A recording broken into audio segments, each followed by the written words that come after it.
All right, friends. So Jason, do we feel like we're ready to go? Oh, you know what? Yeah, you can have that up there while I start my script. That's good. Friends, Jason and I are tag teaming today, and so you're going to hear us just coordinating. And thank you for your patience with that. I appreciate it. Okay, so with that, I get to say welcome to our 209th gathering for faith leaders across the country. This weekly event, which has been called Courageous Leadership for a few years now, is currently evolving, and we are trying on the new title of Creating Beloved Community. This gathering is sponsored by ELCA's coaching ministry. I am Jill Beverlin. I use the pronouns she, her, and I am the director of coaching ministries for the ELCA and one of your facilitators today. So friends, as we begin, we want to name that our ministry has an intentional connection to the truth and healing movement of the ELCA. And with this, we will begin our time together by offering a land acknowledgement. I am speaking with you from my home on the Fox River in Appleton, Wisconsin, which is the ancestral homelands of 5 nations of Native Indigenous peoples: the Menominee tribe, the Ho-Chunk Winnebago tribe, the Potawatomi tribe, the Oneida tribe, and the Stockbridge-Munsee Band of Mohicans and the Brothertown community. I honor and respect the diverse Indigenous peoples connected to this land on which I live. Because we understand that all land is Indigenous land, I now invite each of you to name in the chat the Indigenous peoples or tribal nations who were the first to love and care for the lands and places you are located. Along with this, it is important that we acknowledge all of our Indigenous siblings who continue to care for this land and call it their home. And if you are Indigenous, we invite you to name your people or tribal nation in the chat feature now so that we may see you more fully in this virtual space. And Jason, thank you always for putting the link to the land acknowledgement help in the chat. So friends, through these gatherings, we are committed to creating a safer and braver space where we are able to bring the truth of who we are and how we are doing. And with all of this said, we proclaim that these conversations are meant to be an intentional step to live more fully into God's dream for us as the body of Christ. So again, happy Advent, friends. It's wonderful to be with you this day, the week before Christmas. And so today we are doing our last section of the 4 Pivots book. And I hope you've enjoyed this study as much as Jason and I have. We spend a lot of our time unpacking this together. And so we're excited to look at this last section with you, which is entitled From Hustle to Flow. And so as always, we will start with a time of centering. Okay. And so just a short setup. This woman, Sarah Jakes Roberts, is the founder of an entity called Woman Evolve, a movement committed to erasing limits and challenging the norms of what it means to be a woman of faith in today's world. Sarah is also co-pastor of the Potter's House of LA and Dallas, a Pentecostal-leaning Christian fellowship with some shades of fundamentalist scripture interpretation. And so how interesting it is that she gets to be a female leader in a denomination that's steeped in that. I found that very interesting. But friends, her centering on hustle, I think sets the stage well for us. So please enjoy Pastor Sarah. Okay, so the homie Rick Ross has a song that used to really make me feel like an inner thug. Every day I'm hustling. Pretty sure he was talking about pushing drugs, but stay focused, because I was a young single mom in college trying to get that paper, and I didn't know if that was a degree or money, but I would think to myself, every day I'm hustling, every day I'm hustling. Somebody is already like in their joint when I said every day I'm hustling. But now here we are, several years since that song came out, and hustle culture has never been more rampant. Hustle culture, this idea that every day you wake up, you gotta get it, you gotta grind, or you're doing absolutely nothing. I hope this is a word for someone watching, that hustle culture is not for everyone. There is a season where we engage with hustle culture and we get it done.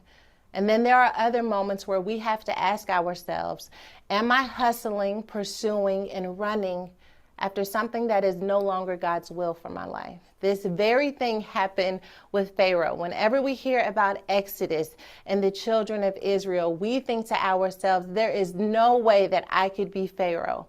But if you think about it, we may be more like Pharaoh than we think. Pharaoh was ultimately trying to make sure he could keep his hustle alive. And in the process of keeping his hustle alive, he started chasing after the children of Israel in hopes that he could get them back in position. You know why? Because stopping the hustle means that we may have to innovate, create, regenerate, and try something in a different way or format. And yet, if we're so busy hustling, we may miss that God is trying to make us sensitive to the new way that we can show up in the world. Hey, you, hustling, hustling, hustling, hustling, but not sure that you can even feel yourself anymore. Over and over again in Exodus, my text tells me that God hardened Pharaoh's heart. That means that in the middle of hustling, that the only way that we can stop and be sure that we're still aligned with the pace and rhythm of what God is doing in our world is if we take a moment and say to ourselves, can I still feel myself? Can I still connect with who I am at my core?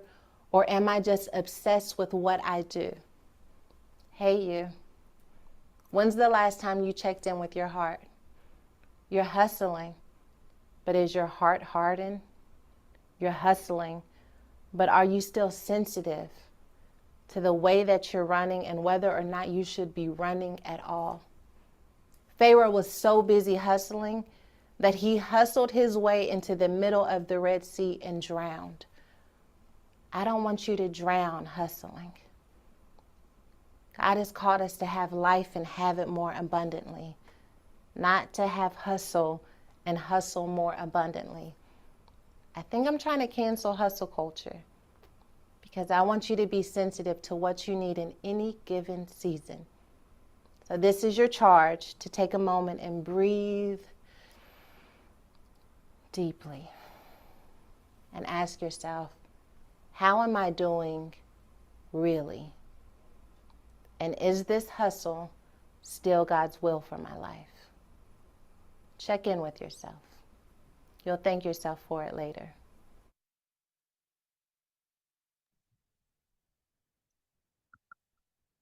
So friends, I invite you to now find just a comfortable way to be in your space. That may be feet on the floor, leaning back, leaning forward, whatever feels comfortable. And again, you can shut your eyes if you want and keep them open, but let's just take a deep breath in and exhale.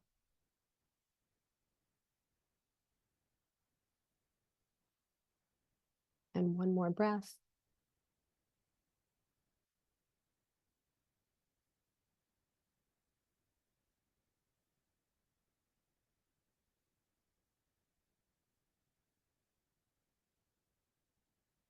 And with the words of Pastor Sarah still echoing, I invite us to also contemplate these texts from Scripture.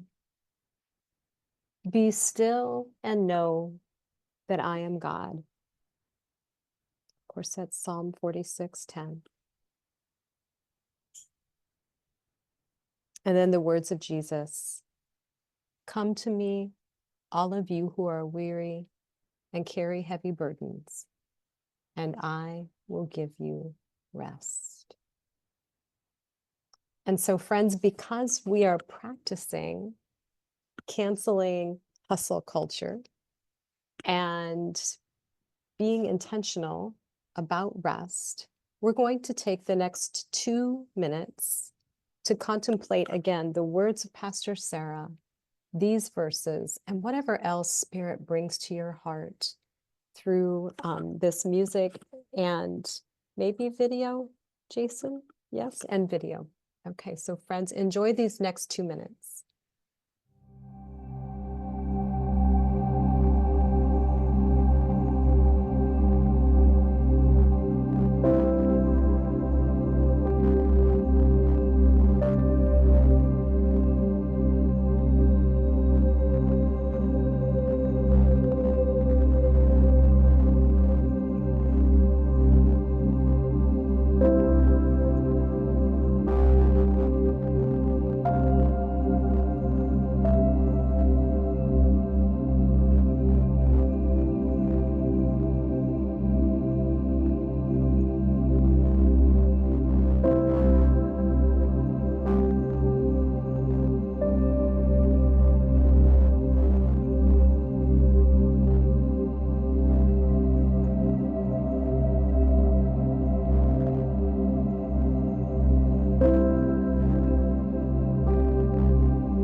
Thank you, Jason. And Jason, I invite you to stop sharing for just a minute as we unpack our devotion together.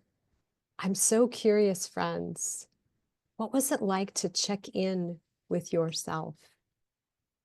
What did you learn about yourself in these last few minutes? Please unmute and share as you feel led.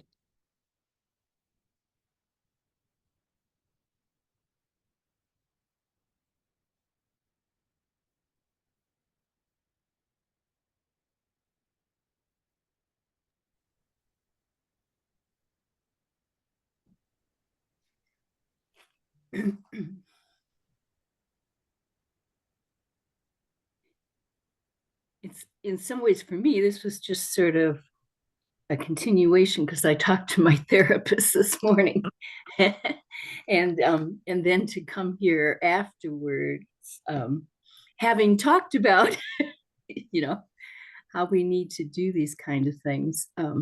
It is often when that happens a wonderful encouragement and next step. But one thing that as the waves were going and going and going, I mean, the mightiness of those waves and those kind of things that, the passage that says, what are we? That you are mindful of us, and yet you are mindful of us. Isn't that incredible? So Yeah, beautiful reflection. Thank you, Shirley. Yes, Tammy, I saw you unmute. Yeah, just the ability to release the tension from shoulders, to kind of just lower your shoulders from this sort of approach that tends to be the place of stress, and just to breathe and give myself permission to. I think that's our greatest challenge too often, is that we can always do that, but sometimes we are our worst enemy in keeping us from doing it. Yeah. Thank you for naming that truth, Tammy. Oops. Anyone else want to share what they learned about themselves? What that was like?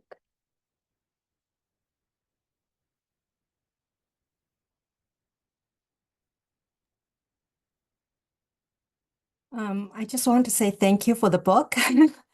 This is my first time to attend this gathering, and I watched the video, the one you did before, the first one. I tried to catch up, so yesterday I finished the book.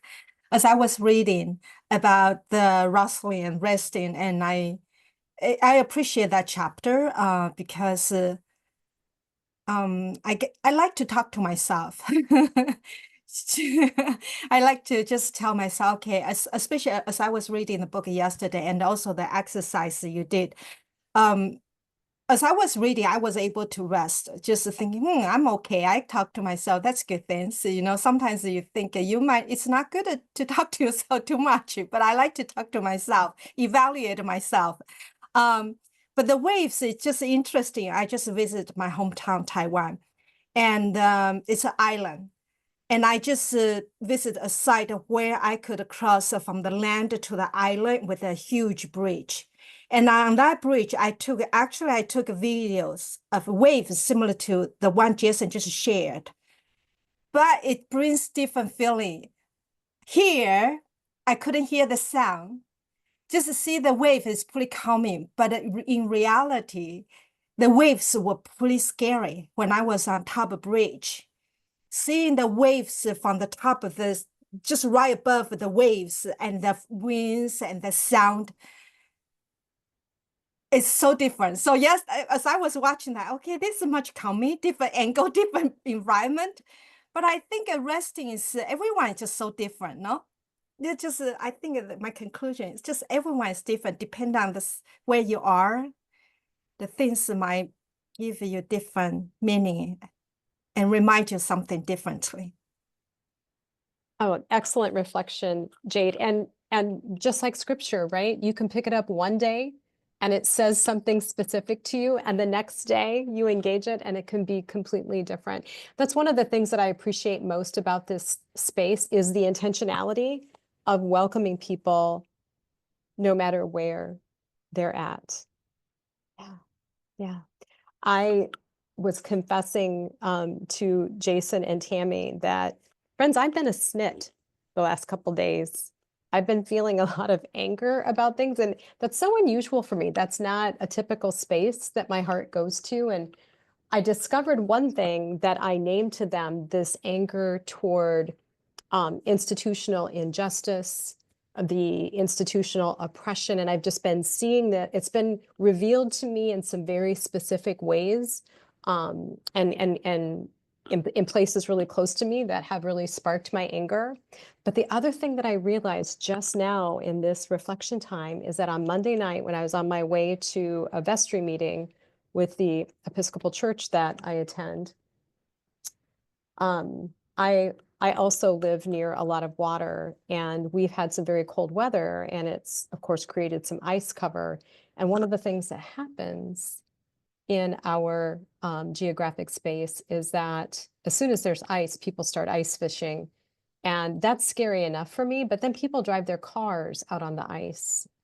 And I saw a big wad of emergency vehicles by a boat landing, and I had this really sick feeling in my stomach. And sure enough, someone had driven their car on the ice and fell through and drowned. And I was so agitated. And that happened on the way to the vestry meeting, where I misbehaved terribly. You all would be very, I think, ashamed of how I conducted myself, because I was challenging and challenging and challenging things. And I just realized in this moment, I'm gonna start to cry. That was grief, and it was coming out as anger. That was grief coming out as anger. All those other things are true. I'm still really pissed off about these other institutional things. But in that moment, the thing that opened it up and let me start expressing it was grief that I didn't recognize. And boy, does it show up as anger sometimes, right? I see so many heads nodding. Thank you. Okay, friends. So really great exercise. We have a couple of more to get to today as we continue to unpack the book. So Jason, if you want to deploy the PowerPoint again. There are other things that can be activating for us. So here, page 205 in the book, and I invite you to have your book. If you have your book with you, if you had things you wanted to share, stop at any point, unmute, and just blurt it out, because we're here to unpack together. But here is some of the unpacking from page 205. Frenzy is the desperate state of constant, unfocused effort and random behavior that consistently fails to produce desired results. How many of us feel seen by this definition? I've engaged in frenzy this week too, in addition to anger.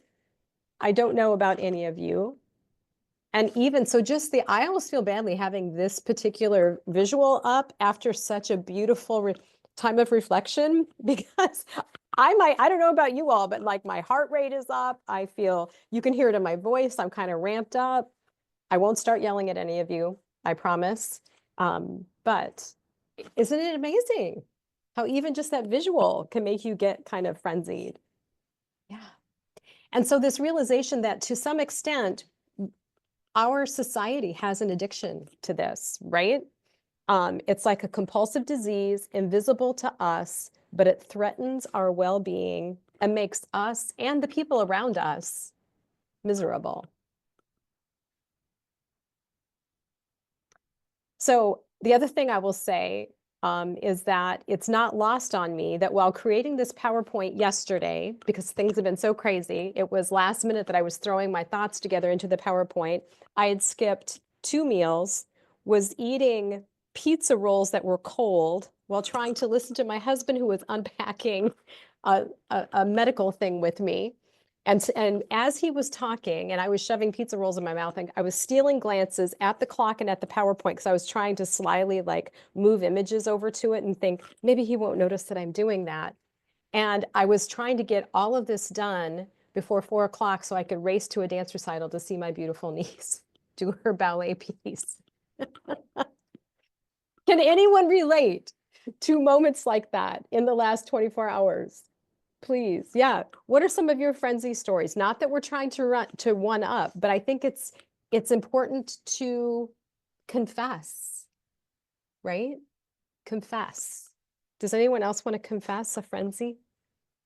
I think distraction is my frenzy.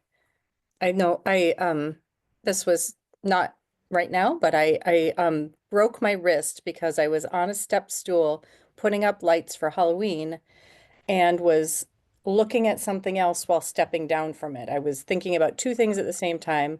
I stepped down on my weak ankle, twisted my ankle, and my wrist decided to take the fall this time. Instead of breaking my ankle again, I broke my wrist. So my frenzy is usually distraction.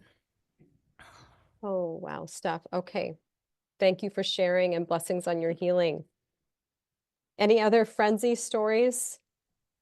Well, I think this time of the year opens the door to lots of frenzy, and I was trying to get packages out now that I live far away from all my family in many ways, and the frenzy of getting it done. Do I have enough? Getting it mailed, blah blah blah blah. Standing in the long lines, both at UPS and the post office, and then thinking, this isn't what Christmas is about. Why are you letting this control your life right now?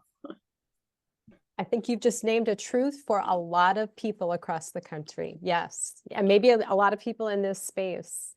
Yeah. Well, friends, on page 206, there are a few quotes. Page 206. The conversation sometimes is defined by saying, I'm so busy. Isn't that great? Think about it. What we're really saying is, I matter because I'm busy. Imagine for a moment what we would think about someone who said, I'm really not busy at all these days, and most of my time is filled with things that I really enjoy. Right? I mean, I want to hear some honest reactions to that. If you're talking to someone and they say, I'm not busy at all, what is your immediate reaction? Is anyone brave enough to say it out loud?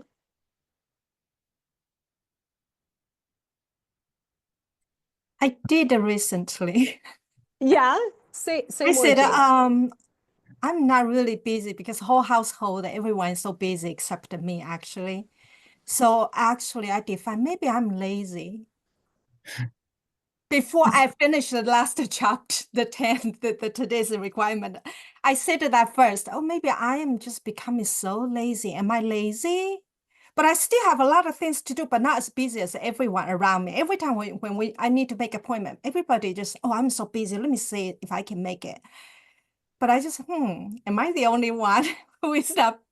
So, and I read the book. I just kind of comforted me. Okay, I'm not lazy. You're not lazy, but Jane, thank you for being so authentic and vulnerable to name the judgment that you brought against yourself, wondering if you were lazy. And For quite a while. yeah. I mean, when you hear, I'm really not very busy these days, my sassy reaction to that is, well, it must be nice, right? Okay, thank you for laughing. I was suspecting that reaction was somewhere inside my colleagues here online. But truly, then hearing that last part, mostly my days are filled with things I really enjoy. Wow, envy comes right after that. Like, I need me some of that, right? Tammy, you're unmuted, I see. What would you like to Well, share? I would just echo the quote about being lazy, because when I find myself taking a break from my day and sitting on the sofa and just kind of looking out the window or catching up on what's new in the world, I have this self-doubt of, do I deserve this? Am I, am I okay, or am I just being lazy? Maybe I ought to go back and get busy. And I have that self-talk going on in my head. And sometimes I am able to recognize it and turn it off, and other times it is convicting. So Mm, wow.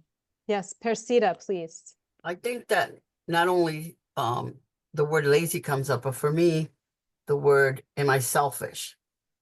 Am I being selfish, thinking of taking free time and enjoying what I'm doing, you know? I think maybe because when we're doing the work that we need to do and you take some time to breathe and to do the things like we're doing today, you know, some people might say, well, or might think of me as being selfish, that I'm taking time to do things that I like to do, you know? And so, but that's not so. I think that we need to, like the question that she asked, Sarah asked, how are you doing? Is so important because when I can do those things that bring me joy, then I can be better at what I'm doing. You know, I can give more of myself authentically without being feeling overburdened or feeling upset because I haven't had time to do the things that I enjoy doing. Does that make sense? I was just going to amplify what you said, Persita. Friends, I hope you heard our colleague name out loud. She recognizes that she is in, and I'm putting my own spin on this, Persita. She's in a better spot to serve if she's making sure she's spending time in spaces and activities that bring her joy, that fill her soul, feed her soul. Mhm. Right. Amen. What does that do to the narrative? I'm being selfish, I'm being lazy. Doesn't that flip it on its head and say, oh, this is a form of self-care? Mhm. Yep. Aha. Mhm. Steph, please. If I'm not busy, I'm bored. I don't do well at medium speed. I have to be going at a frenzy or be like vegged out. And so that's a huge growing edge for me, is to learn how to take things at a reasonable pace and not move from either fast to nothing. It sounds like you know yourself well, and you've just named a particular growing edge for you. Yes, excellent. Mukesh, please. Yeah, so my growing up is from a foreign land, if you will. We are talking about land space. And a place that I grew up is so much laid back in American society. And so when you're talking about to-do lists, we do have to-do lists, but it's not 24/7. And I usually say an 8 hours day work is good enough. 8 hours sleep is good enough. 8 hours for fun time with you and your family and community is good enough. So one of the things that keep me in check is I say to myself, if you have to ask someone what they came into this world with, I'm quite sure they will say nothing, right? And Yeah. if when you're leaving this world, what do you leave it? Many people would say nothing. I usually say most of the time you go with clothes on. But at the end of time, what does it really, really, really are you busying yourself about? And Mm. so that helps me growing up in a culture where you just live in the moment, be flexible, do as much as you can, but not 24/7. Because I was just reading something about an American culture. There is no time to sit. I heard, people are just saying guilty of sitting down. Well, I think the good book says even the big guy took some time for himself. Right? Excellent reminder, Mukesh. Yes, and so I sometimes use that. So to answer the question of to-do list and where do I find time, I usually check in and to say to myself, have I done enough? And that will be enough for today. And I just say that's it.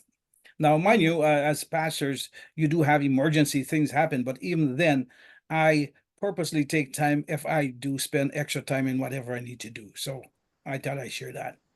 Mm. Okay, excellent.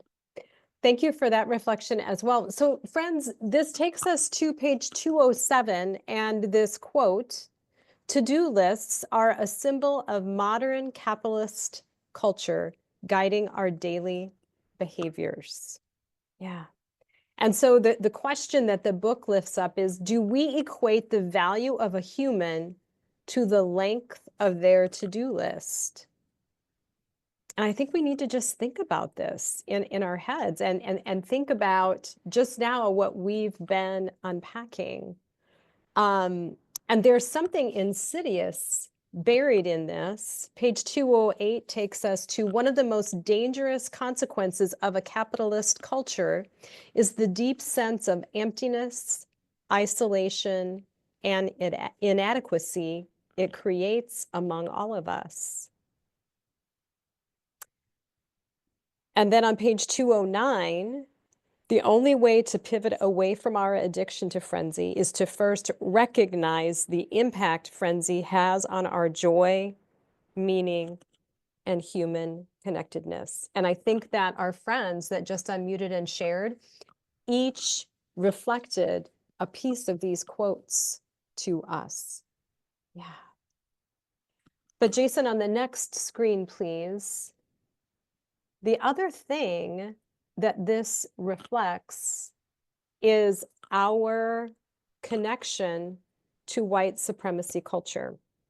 And we're going to post a document along with this recording, and it lists the characteristics of white supremacy culture. And one of the characteristics that's listed is this sense of urgency. And just, I'm going to read these out loud because I think it's very revealing. This continued sense of little time that undermines inclusivity or democratic and thoughtful decision-making. This sacrifices potential allies in favor of a quick or highly visible results. This is reinforced by funding proposals that promise and funders that expect too much for too little. Does this reflect anything that you feel that you've been tied to? I sure see it and feel it. And so the antidote to this is making realistic work plans and having leadership that understands that things take longer than anyone expects, to discuss and plan for what it means to set goals of inclusivity, diversity, particularly in terms of time. And alongside of that, be intentional about writing realistic funding proposals. Oh, friends, I am one of those, let's go, let's get it done quick. I've often told myself I'm a high energy person, and that is a truth. And some of this is this insidious white supremacy culture at work in me. I've been steeped in this tea, friends. This gives me pause when our team is doing long range planning. And truly thank God for each of you and the staff that I get to work with day in and day out, because there is a constant call to let's push pause. Jason, how many times have you used that phrase with me? Can we just push pause for a minute? Maybe once or twice. Maybe once or twice we've had to do that. And done with love, right, Jason? Always with love. And I think that it's so important that we pause here and look at this. And when Jason publishes this document, oh, it would just be fascinating to hear if you use that document with the communities that you're attached to, just to raise awareness of these different characteristics of white supremacy and how it shows up. Yeah, okay. Oh, I love the conversation, friends. So we've talked about hustle, and now we're going to turn the conversation to recognizing what flow is, okay? So flow is the state of consistent, focused, and nearly effortless activity that consistently produces desired results. And so, friends, as we were logging on, I invited us to think about what are some intentional ways that we are going to rest over the holiday break that I hope you all are going to intentionally take. And I heard some answers that make me wonder, what you named, is that a way that you know you enter flow? Like Tammy, I think you named painting. Are you willing to share about that a little bit and how that might relate to flow for you? I think flow is one of those things where you lose track of time. You enter into a space that it seems maybe holy, or in which the time is not a clock that's ticking. It's simply being in that in that mode of moving forward and allowing yourself to be expressive and so forth. Beautiful, beautiful. Who else can share about an activity that when you engage in it, it's easy to slip into that sense of flow? I like to share that in my culture, we are relational people. And so when we're having a conversation with someone, it's not rushed. So we might prefer to be late to a meeting than cut off a conversation with our best friend or somebody that really means something to us. So for me, those are the moments that I am flowing, the flow. I'm flowing, I'm being present. The clock doesn't mean anything to me at that moment, because that person that I am engaging in conversation with is much more important than the time that I have that's on the clock. Mm. And so, that's why sometimes Latinos get in trouble with the dominant culture, because we are relational, and so we need to finish that conversation with that person or wherever we are before we can move on to the next thing, so Yeah. Persida, I believe you just named one of the differences between Chronos time and Kairos time, right? When you're in that space having conversation with your beloved friend, you've stepped into that Kairos moment. I love it. Mukesh, did I see your hand up, friend? No, but it's a Holy Spirit moment, because I do need to leave in 2 minutes time. But I thought I share something thinking about flow and talking about my sister just about culture. So that's the same with our culture. We don't care if you have a meeting at 6, and if we are in the middle of a conversation, we just gonna talk until the cow come home or rooster come home, whatever language.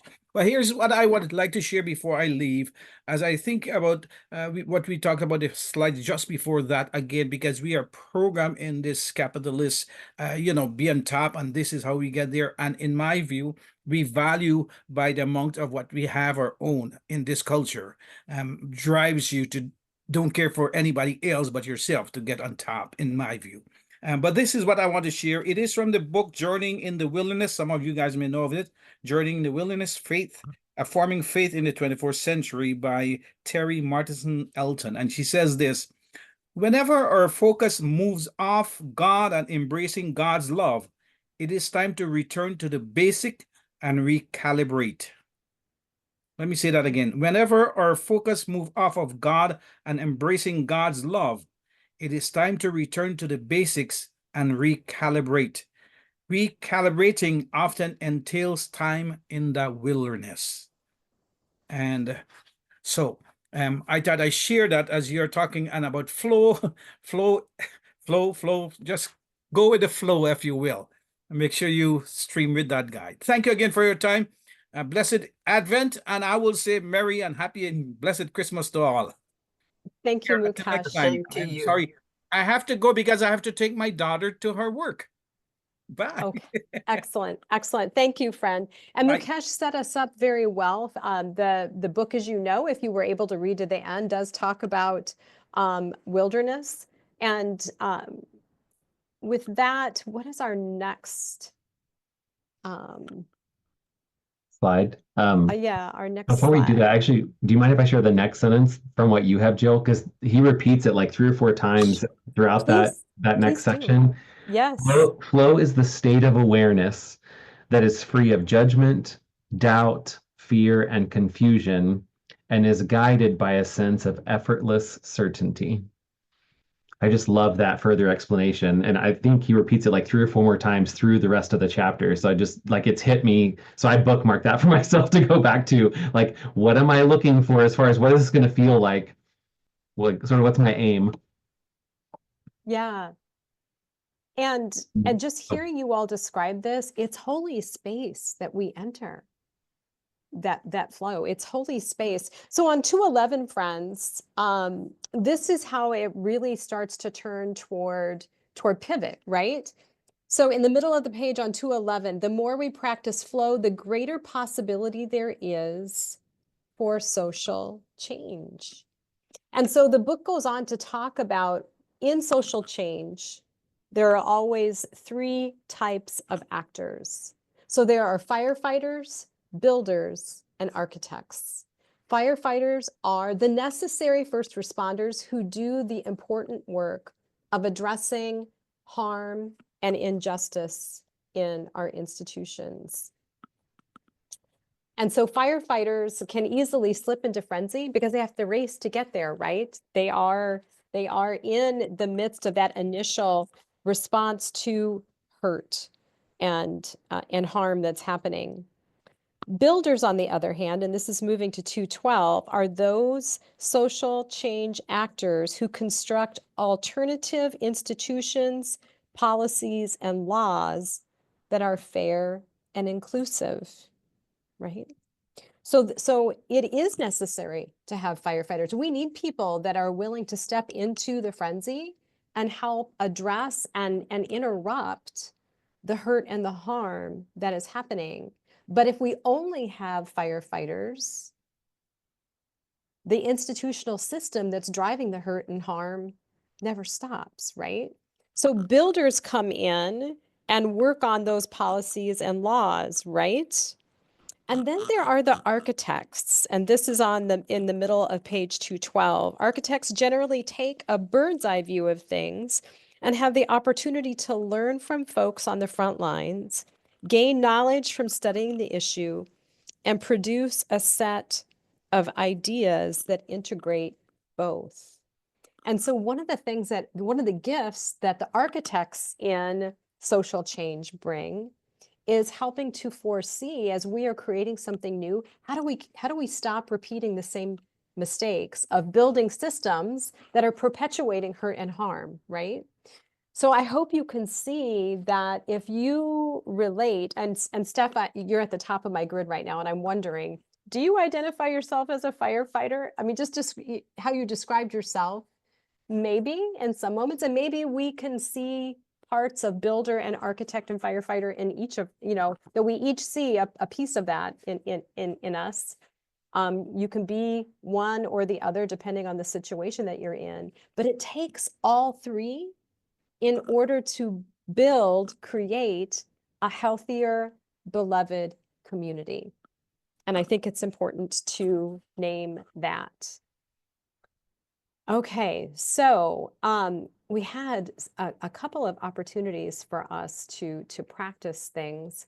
Oh, Jason, what's your recommendation on where we're Yeah. at? I'm wondering if just time-wise, I don't know if we have time for the practices. How does that sound to just make sure we sort of get through the, or maybe how do people feel? We could highlight the recommended practices in a document in the follow-up. Oh, yeah, right? So that if you sounds just good. want to, if you want to just flash to the next screen, Jason. So friends, in an ideal world, and see, we've been practicing not being in a frenzy. We have an extended PowerPoint. We're not going to get through all of it today, but there's such good stuff. You'll be able to do this on your own, or maybe invite some friends to practice it with you.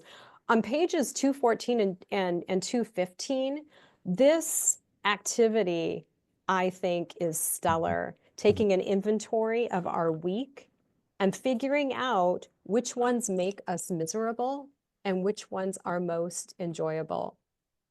And then discovering how many 1s and 2s you have on your list, which the 1 is miserable, the 5 is enjoyable. And just being really truthful with yourself. I think that this exercise can be really revealing. And then from that, then the next screen, I think that you can build a plan, because we're coaches, right? So we can say, okay, so what might need to change in order to eliminate some of those ones and twos in your life? You can build a plan for it, for building in rest and peace, right? And yeah, before we go to that slide, I just wanted to lift up one sentence from 215 that I thought was a nice reminder about all this. Please. Remember, justice and freedom are not just the absence of oppression, but rather they're the ability to truly create the type of world we envision. I think sometimes we get focused on like the right? Anti-racism, anti-oppression, and but we're not talking at all about what we want or what we have a vision for or what we feel called to build or create. So yeah, that sentence was a reminder. Yeah. Well, friends, before we go on to the next chapter, what other reflections do you have about chapter 10? Lifting up flow. Anything else you want to highlight for the group or say, wow, that really spoke to me? All of it. Yeah, right. Okay. So in chapter 11, the focus is on rest. And I put this on the slide because I think it's very revelatory to the societal connotation that's built in to rest. Rest in peace. Like, we use that when people are dead, right? So what are we insinuating? Rest is for the weak. You snooze, you lose. I've said that so many times, again, in a sassy way. And now I'm going to think every time before that comes out of my mouth, like, what am I? I'm continuing to drive that white supremacist characteristic. Yeah, we should celebrate rest. Okay. I had something marked on 220. Let's see what it was.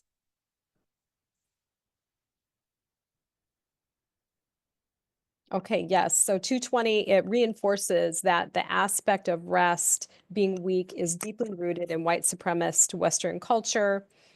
And the really sickening thing that's highlighted in this chapter is that in our country in particular, it's hearkening back to slavery and seeing our colored-bodied siblings as only means to labor, right?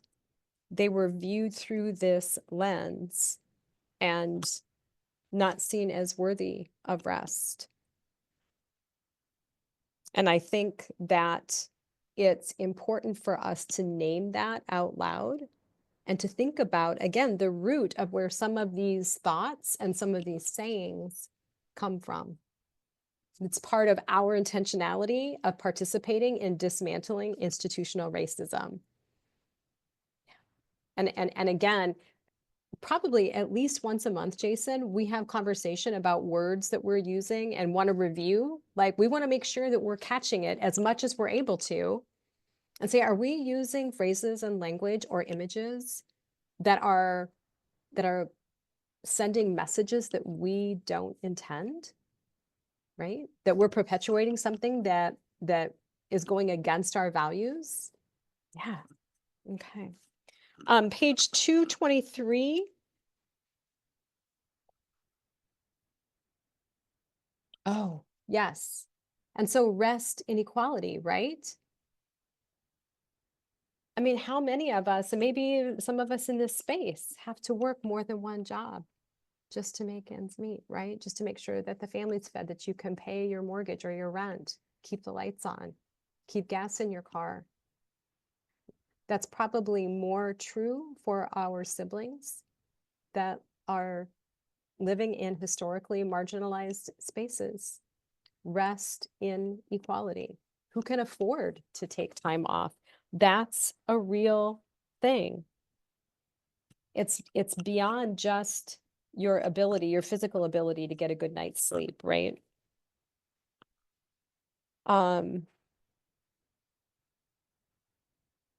page 224, it's just so sad to hear that studies are showing that when compared to whites, racial and ethnic minority groups are less likely to engage in leisure time.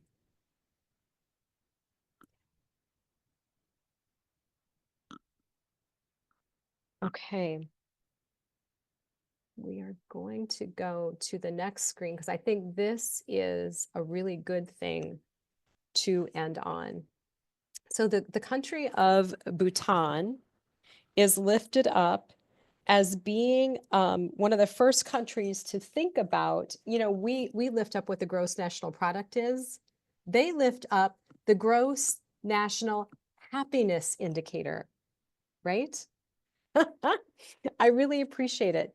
The gross national happiness indicator. So they're placing intentional national focus on happiness. What brings me joy? What allows me to enter that space of flow and rest? Here's an entire country that's lifting this up, right? But And so go ahead, Jason, please. and I think highlighting too, like they're actually creating systems like country systems, national systems to support that. It's not just individual, like, right? Like making sure people feel taken care of and are taken care of in like health and those kinds of ways too. So yeah, I just think that's important to name since we're so individualistic here. Absolutely. And so friends, this is a beautiful slide for us to end on as we're nearing the top of the hour. I wonder what it would look like if we each really thought about the right to replenish. What a phrase that is. And what does it look like when we advocate for that for our siblings, for our wider community? I am so proud of the ELCA. I've been working and contracting with the ELCA since I started contracting in 2014 and came on staff officially in 2018. And in that time, I have seen an evolution in this culture of the church-wide office toward insistence that you're taking time off. That, and this is not true 100%. There's always room for growth, right? But I know that in the last 2 or 3 years, I've been receiving notes of encouragement from the person that I report to and even in upper leadership saying, we highly encourage you to take this time, this concerted time off. These are how they've been adding more holidays to the calendar where we are encouraged to shut things down and spend time resting and being with family and friends. You know, how do we encourage that in the communities in which we are attached to? What would that look like? Pastors in this space, how do you build this message into sermons that you're giving? Leaders that are creating different kinds of programming. When you're having coffee with your friends, how are you planting these seeds that you are beloved, that you are more than what you produce? Friends, you are a human being, not a human doing, right? We have to remember that and be intentional about disrupting it. Yeah. So friends, thank you so much for this time and unpacking this book together. Jason will maybe, like I said, we can get a document together publishing the encouragement for the exercises. As you leave the space, friends, I want you to know, as always, that you are seen, you are valued, you are loved, and you are each a deep gift to the world. You're a gift to us in this space. We will not be gathering for the next 2 weeks. So we'll see you again on, I think it's January 6th. Is that right, Jason? 8th. Thank you for correcting that. Okay. Mhm. All right. Yeah, we're going to try to model rest and hope that you will do the same over the next couple of weeks. Excellent. Okay. God bless you, friends. Thank you for this precious time. God bless you all. Feliz Navidad y prospero año nuevo. Love you guys. Thank you, Persida. Next year. Yeah, see you next year, Sylvia.